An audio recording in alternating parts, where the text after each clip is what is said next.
인사할까요? 성령 충만하세요. 자리가 좀 썰렁하죠? 그래도 아무리 자리가 썰렁해도 몇 분이 안 계셔도 하나님이 받으시는 온전한 예배로 여기 계신 분들이 함께 나갈 때 하나님의 놀라운 임재와 그리고 은혜가 충만하리라고 믿습니다. 네. 오늘 읽은 본문은 기도에 대해서 말할 때 많은 분들이 말하는 본문이기도 하고요. 제가 전에 몇 년 전에 한번 이 본문을 갖고 말씀을 함께 나눴지만 오늘 또 본문으로 잡았습니다. 기도가 뭘까요? 라고 말할 때 우리가 보통 대답하는 말은 기도는 영적인 호흡이다 라고 이렇게 말을 합니다. 그리고 또 하나님과의 대화, 하나님께 나의 필요를 구하는 것, 전능하신 하나님을 믿고 나의 모든 것을 맡기는 것, 이렇게 여러 가지로 기도의 정의를 내리기도 합니다. 많은 이야기로 이렇게 정의를 내리지만 오늘은 호흡으로 우리가 잠시 먼저 이야기하겠습니다. 호흡은 우리의 생명을 위해 가장 필요한 것이죠. 제가 어제 우리 성도님 중에 어떤 분 집에 신방을 갔는데 이분이 모더나 그 백신을 맞고 호흡곤란이 와서 응급실로 갔다 왔다고 해요. 그리고 그게 너무너무 공포스러워서 호흡곤란이 또 올까봐 잠을 잘 못 잔다고 굉장히 고통스러워 하더라고요. 호흡은 우리의 생명과 연관되어 있기 때문에 숨을 못 쉰다는 건 죽는다는 걸 의미하죠. 그래서 정말 고통스럽습니다. 그렇다면 기도는 영적 호흡이다라고 말한다면 그 영의 숨쉬는 통로가 바로 기도라는 말이기에 기도를 하지 않는다면 영적 호흡이 멈췄다라고 이렇게 해도 과언은 아닐 겁니다. 이 말에 대해서 우리가 반박할 이유 없죠. 네, 맞는 말이기 때문에 그래요. 그 육신의 호흡이 우리의 모든 육체와 연결되어 있습니다. 심장과 폐하고만 그 호흡이 연결되어 있는 건 아니고 어디 한 군데가 고장나서 치료가 안 되면 그것으로 호흡이 끊어질 수도 있습니다. 근데 영적 호흡은 무엇과 연결되어 있냐면 말할 것도 없이 하나님입니다. 영의 상태가 제대로 하나님과 연결이 되어 있을 때 우리는 영적으로 건강하게 호흡할 수 있습니다. 영의 상태가 제대로 하나님과 연결되어 있는 그 유일한 길을 위해서 우리 예수님께서 십자가에 죽으셨다는 거 우리는 너무나 잘 알죠. 근데 아는 것만으로는 우리가 영적으로 제대로 건강하게 숨 쉴 수 없습니다. 아는 것을 내 삶과 반드시 연결을 시켜야 합니다. 우리가 살면서 아는 사람들 참 많죠. 만나면 그냥 잘 지내는지 안부 묻고 잠깐 얘기하다가 헤어지는 그런 정도의 사람들도 우리는 아는 사람이라고 얘기해요. 하지만 실제적으로 나와는 별로 상관없는 사람들이거든요. 마찬가지로 우리가 하나님에 대해서, 예수 그리스도에 대해서 잘 안다라고 하지만 그 아는 것으로만 끝나고 계속적으로 연결되어 있지 않는다면 어쩌면 그 사람은 하나님과 상관없는 세상의 삶을 살다가 죽을 수도 있다는 것을 얘기하고 싶습니다. 알았다면 반드시 믿음으로 반응해야 하고요. 믿음은 언제나 하나님의 나의 주인임을 인정하는 것으로 나타나야 합니다. 나의 주인임을 인정한다면 또한 우리의 삶에서 나타나는 반응은 기도여야 할 것입니다. 그러나 먼저는 우리는 죄가 있는 상태에서는 우리의 주인과 교통할 수 없기 때문에 내 안에 죄가 보일 때에는 즉시 그 죄를 자백하는 기도를 먼저 해야 합니다. 저기 앞에 띄어질 겁니다. 요한 1서 1장 9절 시작. 만일 우리가 우리 죄를 자백하면 그는 미쁘시고 의로우사 우리 죄를 사하시며 모든 불의에서 깨끗하게 하실 것이요. 아멘. 하나님은 당신께 부르짖는 인간들에게, 사람들에게 은혜 베푸시기를 원하시는 분이십니다. 기도는 은총을 하나님이 우리에게 베푸시는 수단이라고 볼 수 있어요.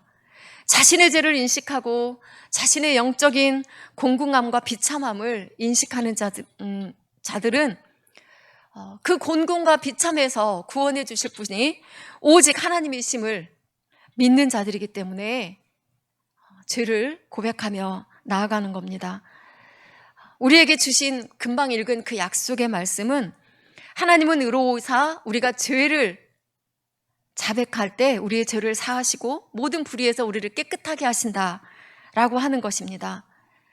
성령의 인도함을 받고 있는 그리스도인이라면 자신 안에 있는 아주 작은 죄라도 성령께서 깨닫게 해주시는 그 은혜 안에 있기 때문에 즉시 주께 회개하고 돌이켜야 하는 게 맞습니다.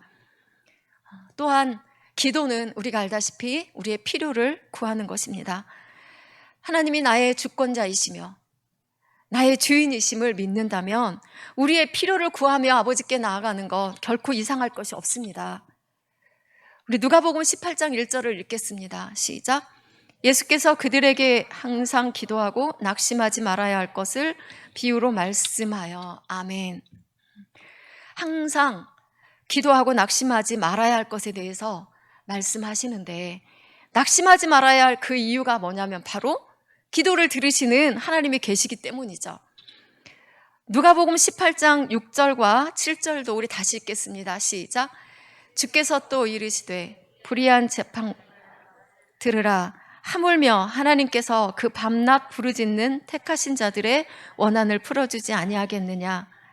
그들에게 오래 참으시겠느냐. 아멘. 그러니 기도하라는 말씀입니다. 또 시편 50편 15절을 읽겠습니다. 시작. 환난 날에 나를 부르라. 내가 너를 건지리니 내가 나를 영화롭게 하리로다. 아멘입니다. 이런 약속의 말씀을 가진 사람들이 그리스도인인데 어찌 기도하지 않을 수 있겠습니까? 더구나 하나님은 이 약속의 말씀을 우리의 기도를 들으심으로 인해서 우리가 하나님을 영화롭게 할 것이다 라고 이런 놀라운 약속으로 말씀을 주셨어요. 살면서 육신적으로는 고달프고 상처와 아픔과 병이 있을지라도 하나님과의 관계가 온전하게 연결되어 있다면 우리의 영은 건강하게 호흡할 수 있을 것입니다. 어떤 사람이 물질적으로 아주 큰 손해를 만났어요. 그가 하나님께 기도하며 나아갈 때 물론 그 마음은 괴롭고 힘들겠지만 하나님과의 관계가 기도하면서 온전하게 되어지고 물질보다 하나님을 훨씬 더 사랑하기 때문에 하나님으로부터 주시는 위로와 그 힘으로 쉽게 일어설 수 있을 겁니다. 어떤 사람이 병들었는데 육신적으로는 괴롭고 힘들고 아프지만 하나님과의 관계가 계속적으로 연결되어 있다면 절망하지 않을 수 있습니다. 하나님으로부터 공급되어지는 힘과 위로가 그를 충분히 소망으로 채울 것입니다. 이것은 그리스도인들이라면 누구든지 확신 있게 말할 수 있는 겁니다. 그런 의미에서 또 기도는 내 뜻을 버리고 주의 뜻에 복종하는 것입니다. 자신의 무능과 무력을 깨닫고 하나님께 완전히 항복하고 하나님의 도우심만을 바라며 나아가는 사람이 자신의 뜻을 내세울 수는 없습니다. 기도는 내 뜻을 버리고 오직 하나님의 뜻에 복종하겠다며 무릎 꿇는 것입니다. 자신의 무능함과 하나님의 신실하심을 인정하고 무릎 꿇을 때 이때에는 정말로 기도밖에는 할 게 없어서 기도하는 것이고요. 하나님은 그를 위해서 분명히 일하십니다. 가장 많이 기도하신 분으로 우리는 예수님을 이야기하죠. 우리 예수님이 하신 겟세마네의 기도를 감히 이렇게 말씀드립니다. 주님은 그때 정말로 기도밖에 할 것이 없으셨던 분입니다.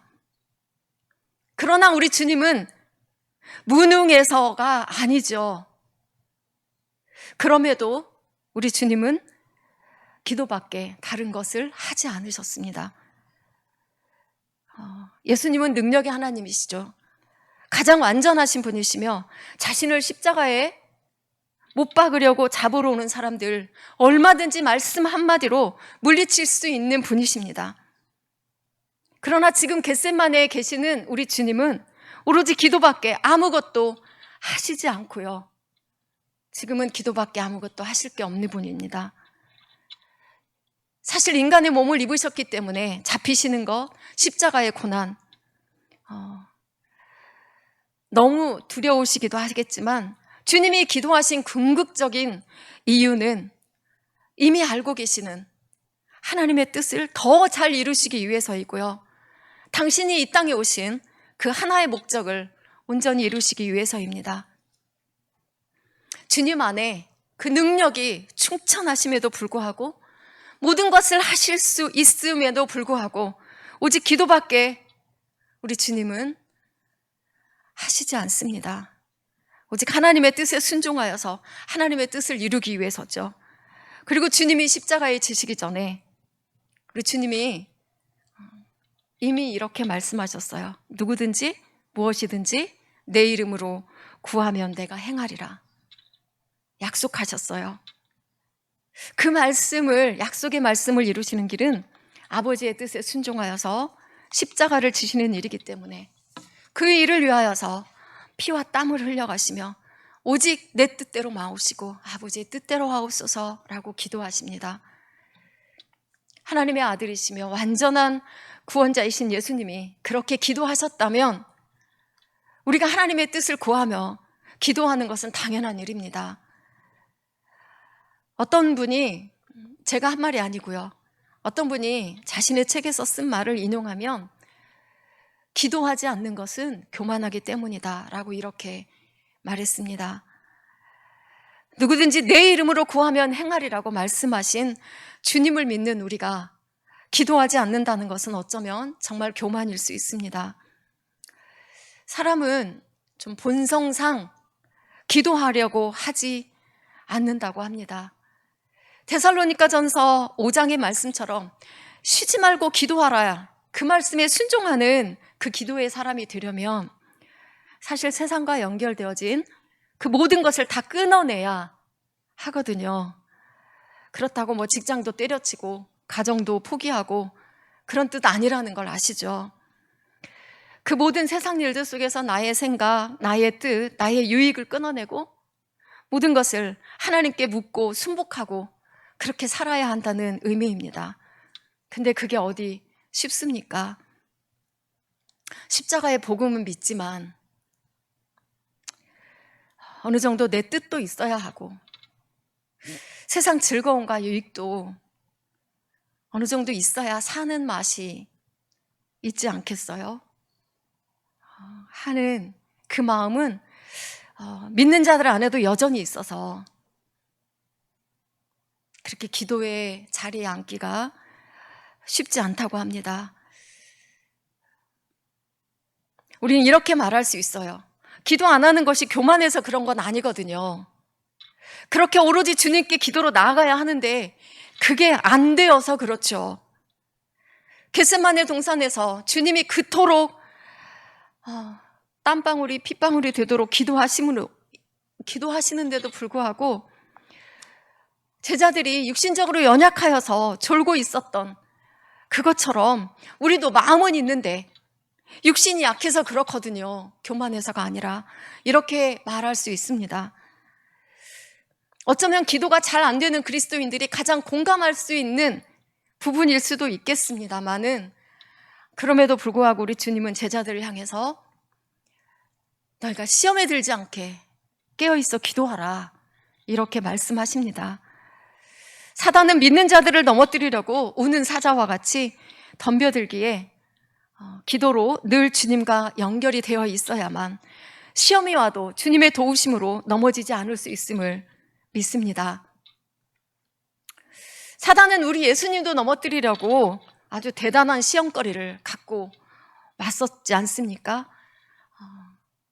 우리 베드로 전서 4장 7절을 함께 읽겠습니다. 시작. 만물의 마지막이 가까이 왔으니 그러므로 너희는 정신을 차리고 근신하여 기도하라. 정신을 차리고 근신하는 거, 이게 내 의지를 갖고 내 의지로 세상과 싸워 이기는 그것을 말하는 것은 아닙니다. 우리 옛말에 호랑이 굴에 들어가도 정신만 차리면 산다 라는 말이 있는데, 너무 겁에 질려서 머릿속에 하얘지면 그대로 잡아 먹히기 때문에 정신을 차려라. 사람은 호랑이에게는 없는 그 지혜로운 정신을 갖고 있으니까 정신 차리고 지혜를 짜내면 거기서 빠져나올 수 있지 않겠냐라는 의미입니다. 그런데 오늘 우리가 읽은 베드로전서에서의 이 정신을 차리는 이것은요, 시대가 돌아가는 거를, 세상이 되어지는 일을 보고 더욱 하나님을 의지할 수밖에 없음을 깨닫고 하나님께 모든 것을 구하고 의지하고 기도하라는 그 말입니다. 가장 급박한 순간에 기도할 수 있다면 이미 승리한 그리스도인입니다. 가장 급박한 순간에 하나님과 바로 연결되어 있는 그리스도인이라면 지금 처한 어려움에도 불구하고 그는 가장 안전한 하나님의 은혜 안으로 들어간 사람입니다. 중요한 일을 결정해야 할 순간에 곧바로 하나님을 생각하고 기도로 나아갈 수 있는 그리스도인이라면 가장 중요한 것을 놓치지 않고 결정할 수 있는 놀라운 지혜를 가졌다고 볼 수 있습니다. 정신을 차리고 근신하여 기도하는 것은 세상 일에 정신줄 놓고 하나님 잊어버리고 그저 분주하고 급급하여서 그렇게 돌아다니는 데만 열심 내지 말고 하나님께 앉아서 하나님께 모든 걸 의지하고 기도하며 나아가라는 겁니다.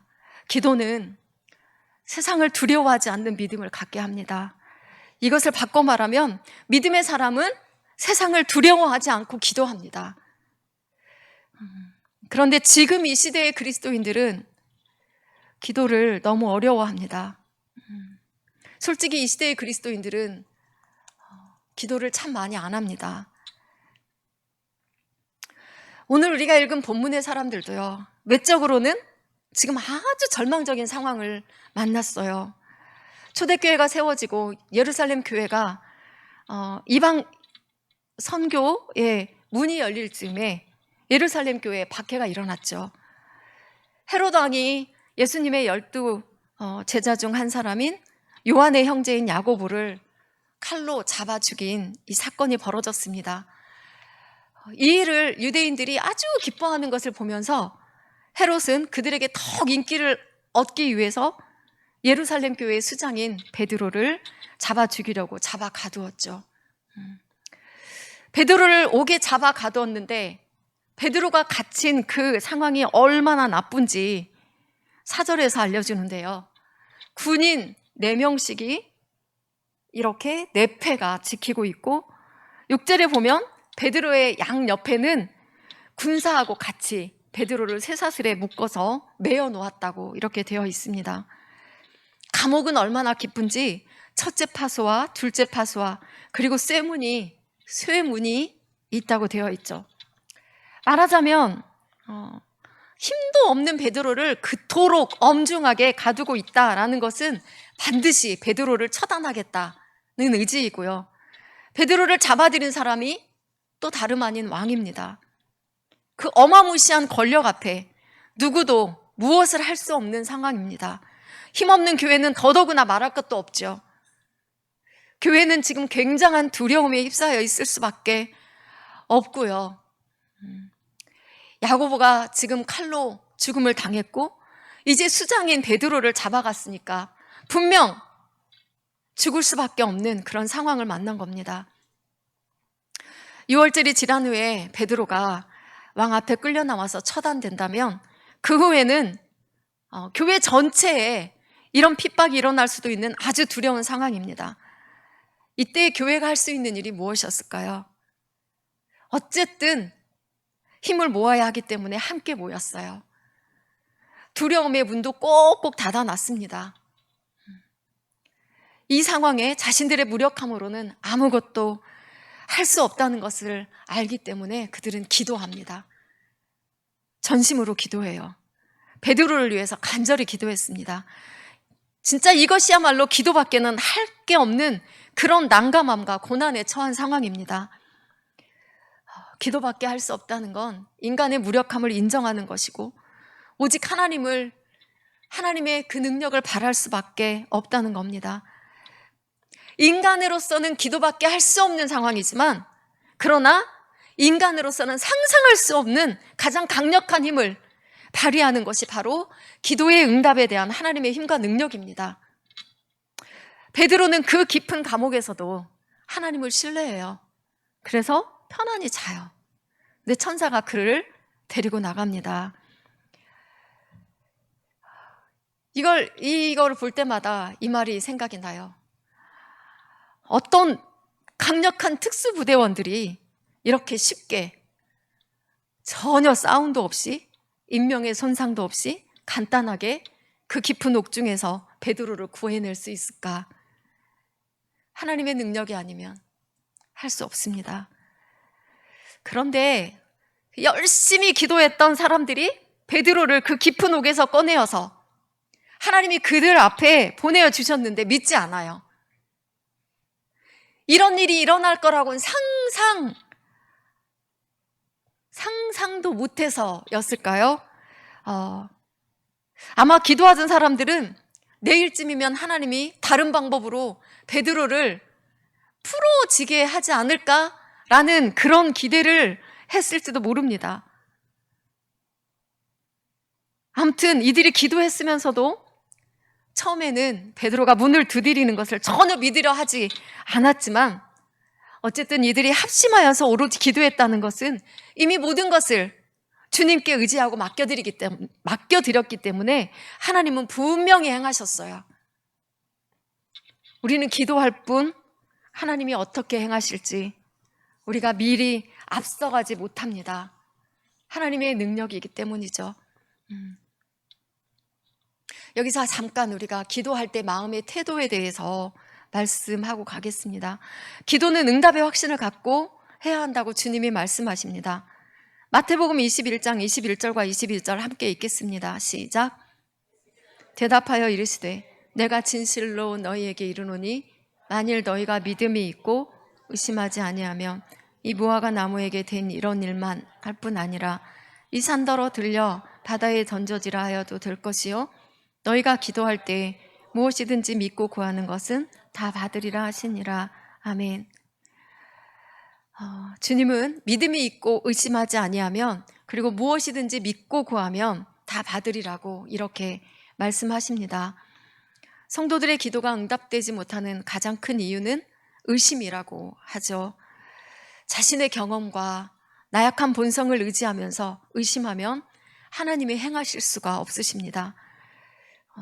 그래서 성경은 우리에게 기도할 때 성령의 도우심을 힘입어서 기도하라고 이렇게 하십니다. 우리 안에 계신 성령님이야말로 우리의 형편과 사정을 가장 잘 아시는 분이기 때문에 로마서 8장 26절과 27절 이렇게 말씀하세요. 읽겠습니다. 이와 같이 성령도 우리의 연약함을 도우시나니 우리는 마땅히 기도할 바를 알지 못하나 오직 성령이 말할 수 없는 탄식으로 우리를 위하여 친히 간구하심이니라. 아멘. 아시나니 이는 성령이 하나님의 뜻대로 성도를 위하여 간구하심이니라. 아멘. 기도할 때 성령께서 인도해 주시기를 간구하시고 주 예수님의 이름으로 나아갈 수 있는 것은 그리스도인의 특권이죠. 그렇게 기도할 때 의심 없이 믿음으로 나아가야 한다는 겁니다. 하나님께서 그래 지금 당장 이라고 하시든 아니면 안 돼 라고 하시든 기다려 라고 하시든 어떤 응답이든 주실 것을 믿고 하나님께 나아가라는 것입니다. 그것만이 철저하게 하나님 중심의 삶으로 가는 길일 것입니다. 겟세마네에서 우리 주님은 말씀 한마디로 당신을 잡으러 오는 사람들을 물리칠 수 있는 능력의 하나님이시지만 오직 하나님의 뜻을 이루시고 당신의 백성을 구하시기 위한 이 일을 위해 오직 기도하십니다. 그리고 우리 주님은 기도하신 대로 아버지의 뜻을 이루고 십자가에서 죽으심으로 구원을 이루셨죠. 그리고 우리에게는 누구든지 무엇이나 기도할 수 있는 놀라운 길을 우리 주님이 열어주셨습니다. 구약의 사람들은 누구나 기도하지 않았어요. 그들을 대표해서 제사장이 기도했고 선지자나 예언자가 기도했습니다. 그러나 주님의 놀라운 십자가의 사랑은 지성소를 열어주셔서 누구나 하나님을 아바 아버지라고 부르면서 주 예수님의 이름으로 아버지의 은혜의 보좌 앞에 나아가 기도할 수 있게 하셨습니다. 오늘 본문의 베드로를 위해서 기도하는 사람들은 정말 나약한 인간이기에 기도밖에는 할 수 있는 게 없어서 기도합니다. 베드로를 위해서 기도하는 이 사람들은요, 너나 할 것 없이 주님의 십자가가 찢어 놓으신 그 휘장 안으로 들어가서 하나님께 기도함으로 놀라운 하나님의 응답을 보았습니다. 물론 하나님은 베드로를 통해서 어마어마한 그 복음의 일을 하시기 위해서 베드로를 옥에서 이끌어내시는 그 일을 행하셨지만 하나님은 베드로를 위해서 기도하는 사람들과 함께 동역하기를 원하셨고 그렇게 하신 것입니다. 우리는 가장 강력한 하나님의 능력과 축복과 위로를 가져올 수 있는 기도의 강력한 힘을 가진 사람들입니다. 그렇게 가장 강력한 선물을 주신 분이 우리 아버지 하나님이십니다. 이것을 우리는 언제든 쓸 수 있고 또 써야만 하는 명령을 받은 사람들이기도 합니다. 기도는 영적 호흡이라고 말하는 것에 대해서 반박할 마음은 없지만 정말 영적으로 그렇게 하나님과 연결되어서 호흡하고 있는지는 우리가 늘 돌아볼 일입니다. 하나님의 사람들이 하나님을 신뢰하는 증거가 기도입니다. 기도의 자리에 앉는 것, 이것은 육신적인 편안함을 끊고 나와야 하는 것이기 때문에 또 세상의 모든 일을 끊고 주님 앞에 앉는 일이기 때문에 사실 결단이 필요할 수 있습니다. 그렇다면 결단해야죠. 여기에 대해서 반박하실 수도 있습니다. 무시로 성령 안에서 기도하라고 했으니까 따로 기도의 시간을 정해서 앉지 않아도 일하면서도 걸어가면서도 밥 먹으면서도 우리가 기도하면 되는 것이지 꼭 따로 기도의 자리에 앉아서 해야 하나요? 라고 하실 수 있지만 물론 우리는 그렇게 주님과 늘 동행해야 합니다. 그러나 우리 주님은 그렇게 쉬지 않고 일하시면서도 따로 기도의 시간을 정하여서 기도하셨다는 것은 우리에게 기도의 본을 보이시기 위함이었고 무엇보다도 아버지와 깊은 교제를 나누시기 위해서입니다. 우리 마가복음 1장 35절 함께 읽겠습니다. 시작. 새벽 아직도 밝기 전에 예수께서 일어나 나가 한적한 곳으로 가서 거기서 기도하시더니 아멘. 누가복음 6장 12절도 읽겠습니다. 시작. 이때 예수께서 기도하시러 산으로 가사 밤이 새도록 하나님께 기도하시고 아멘. 우리 두 곳만 예를 들었지만 우리 주님은 이렇게 하나님과의 깊은 교제를 위해서 따로 기도의 시간을 정하셨고 따로 기도의 장소로 나가셨던 것을 볼 수 있습니다. 주님뿐만이 아니라 성경의 위대한 믿음의 사람들은 이렇게 하나님과 동역하기 위하여서 하나님의 도우심을 구하기 위하여서 그리고 하나님과 깊은 교제를 위하여서 항상 기도의 자리에 따로 앉았다는 것을 기억해야 합니다. 기도의 자리에 앉아서 하나님과 깊은 교제 가운데 있으면 주의 은혜와 사랑에 감사가 절로 나옵니다. 자연적으로 하나님의 영광을 구하게 되는 그 기도를 하게 되는 것을 경험하게 될 것입니다. 기도의 사람이 되기를 소망합니다. 주님이 찾으시는 기도하는 그 한 사람이 되시기를 간절히 축원합니다. 기도하겠습니다.